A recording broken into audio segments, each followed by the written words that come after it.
بسم اللہ الرحمن الرحیم۔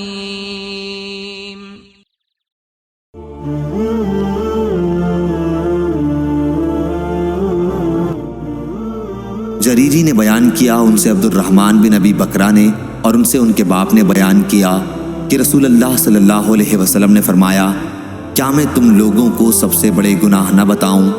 3 بار آپ نے اسی طرح فرمایا۔ صحابہ نے عرض کیا، ہاں یا رسول اللہ۔ آپ نے فرمایا، اللہ کا کسی کو شریک ٹھہرانا، ماں باپ کی نافرمانی کرنا۔ آپ اس وقت تک ٹیک لگائے ہوئے تھے، لیکن اب آپ سیدھے بیٹھ گئے اور فرمایا، ہاں، اور جھوٹی گواہی بھی۔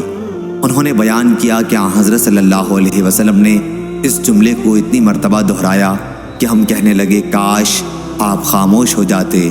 اسماعیل بن ابراہیم نے بیان کیا، ان سے جریری نے بیان کیا، اور ان سے عبد الرحمن نے بیان کیا۔ صحیح بخاری حدیث نمبر 2654۔